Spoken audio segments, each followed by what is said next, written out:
Hello everyone, this is Crota giving you a shoutcast between Infi versus Th000 on Turtle Rock. Infi and Th000 on Turtle Rock, and well, the reason why you don't have any races in the title is they're playing random.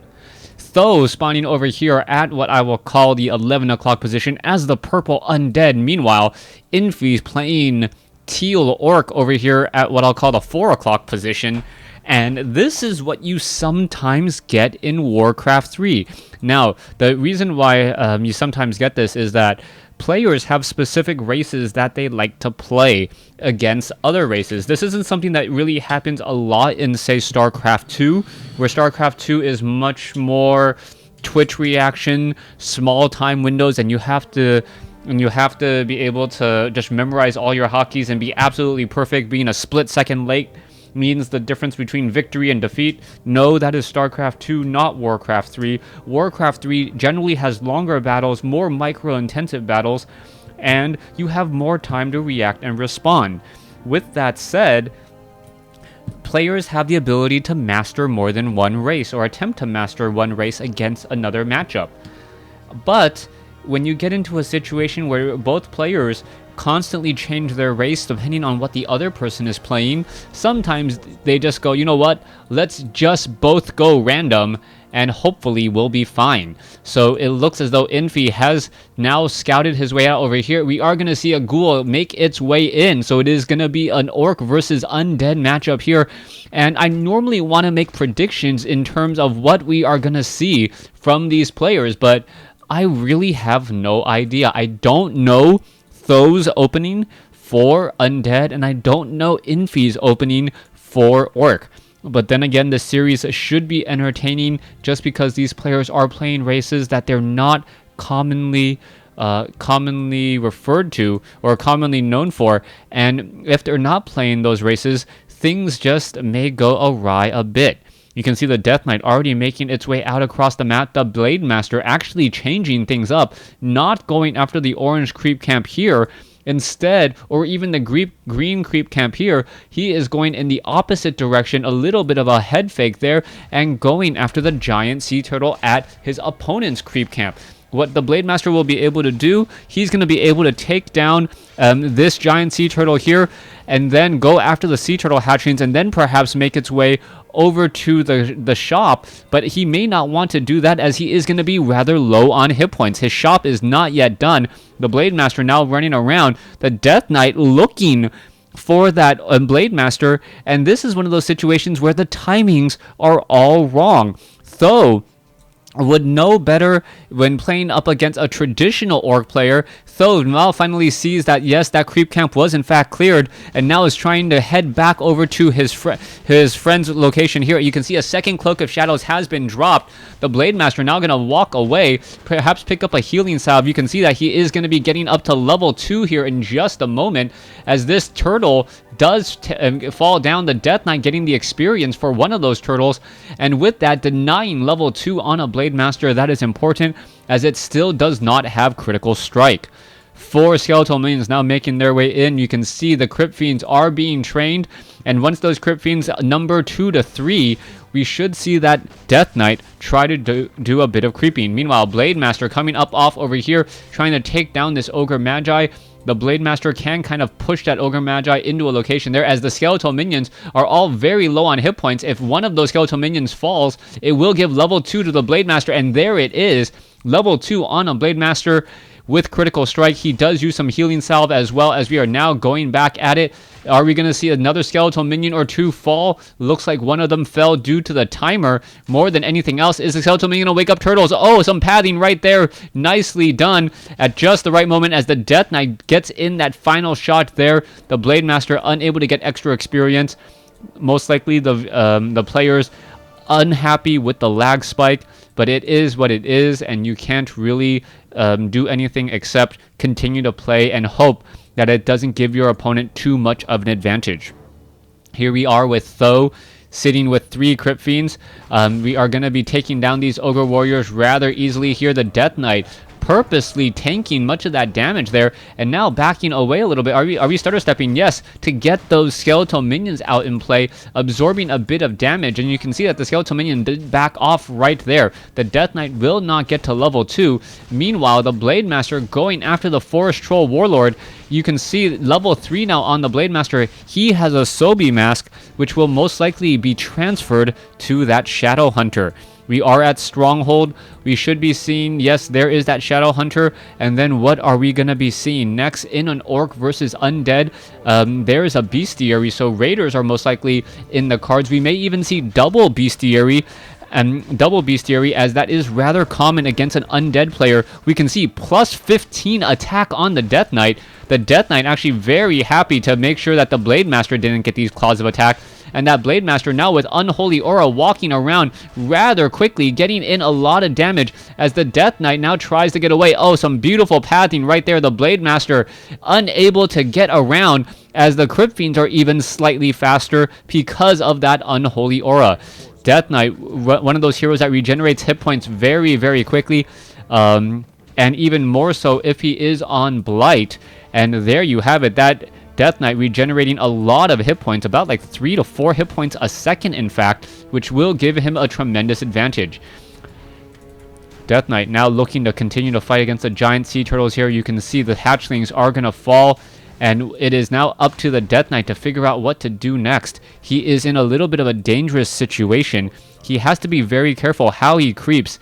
A Blade Master can come in with 1, perhaps 2 hits and easily take him out. That is not the situation any Death Knight wants to be with, especially since that Blade Master can Windwalk, surprise, and all of a sudden all the Shadow Hunter needs to do is get off 1 Hex and the potion can't be used. Home of Intelligence, Potion of Greater Healing, all in play. Giant Sea Turtle will get taken down here. Dust of Appearance making sure there is no Blade Master nearby as the Sea Turtle hatchlings are going down. Blade Master now after the Slaughterhouse. It is not fortified armor as it is being constructed. In fact, it is, I believe, light armor, meaning piercing damage does a lot.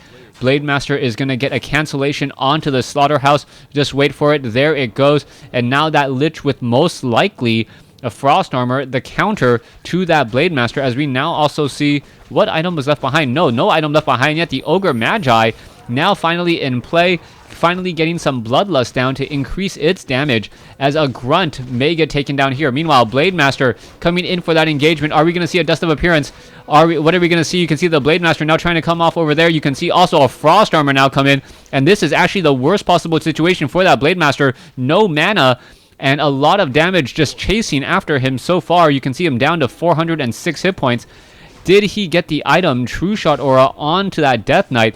It looks like the Death Knight was able to pick up that item, and what a good item it is for this army. +3 attack on those Crypt Fiends.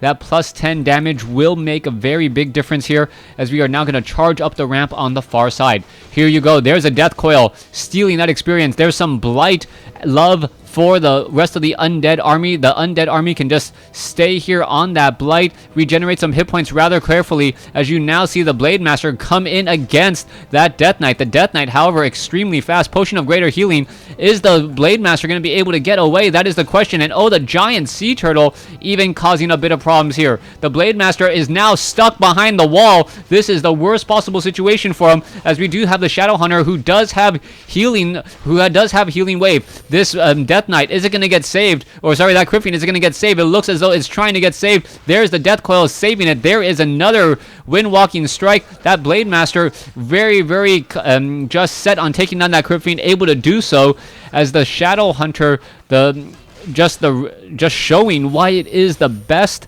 partner to that Blade Master. All right, Death Knight now wandering away with that Lich. You can see that Shadow Hunter now doing a little bit of chase here. Skeletal minions trying to take down a couple low hit point units, as the Lich now should be able to get away. That Blade Master affected by that Frost Armor, and now we see a quick turnaround there. Obsidian Statue now in play to heal up the rest of this army. Th000 is in a bit of trouble, though. You can see that Infi just feels more confident with his units and is just much more confident with his race right now. Blade Master now doing a little bit of chase. You can see the Blade Master going to try and, yes, take down that Death Knight. The Death Knight, does it have? There's the Dust of Appearance. Are we seeing a Scroll of Town Portal? Yes, we will. Blade Master now going after the Crypt Fiend, and the Crypt Fiend will be able to slip back, but this is going to give Infi even more time to try and creep down this creep camp. Shadow Hunter will get to level 4. You can see Skeletal Minions just doing a little bit of a run by there, not going to do very much of anything. And this Death Knight's days are pretty much numbered. He is outnumbered. His heroes are out-leveled. This is just not good. You can see the Blade Master, the main source of DPS, now with a potion of invulnerability and a potion of greater healing on him, ready to go. There's the Dust of Appearance. And now what's going to be happening? Frost Armor onto that Death Knight. No, not quite yet. I'm not quite sure where he's going. He's able to slip away again. And Th000, perhaps upset with himself, knowing that he could have perhaps taken down that Blade Master if he was just slightly faster. Potion of Greater Healing was used, though. You can also see another Potion of Lesser Invulnerability. You still have the problem of Healing Wave from the Shadow Hunter, which should be able to keep that Blade Master alive for quite some time. Blade Master now going after a level 7 turtle. Also, we can see on the far side here, Ogre Warrior, 1 Obsidian Statue, attempting to take down the Ogre Lords and this very difficult creep camp. Lich still sitting at level 1. It is going to be minus armor there eventually, as the Ogre Magi, now the big man on campus. Meanwhile, we can see, what was that, Claws of Attack plus 15? I do believe so. I do believe that's Claws of Attack plus 15 on a Lich. That means that that Lich is doing a just tremendous amount of damage. Do we have even True Shot Aura? Yes, we do. It is benefiting from True Shot Aura as well. That means that it's almost doubling its damage, as we now see an engagement here. Alright, that Blade Master not really used to that Lich's attack dealing that much damage, forcing that poor Blade Master to run back home. I think the upper damage on the Lich may actually be higher than the Blade Master. Nope, still slightly lower. I believe the damage is, what, 45 to 51. Much higher average damage, I guess. 45 to 51 compared to 41 to 63. And now we're looking at the Gargantuan Sea Turtle off here, about to get creeped down. Blade Master now looking for a couple of easy free kills, as the Shadow Hunter still inching its way, getting more experience and preparing itself for the ensuing battle to come. There is no Dust of Appearance, though, and the Gargantuan Sea Turtle does get taken down. Ring of Regeneration on a Death Knight. That hit point regeneration is going to simply be even more through the roof.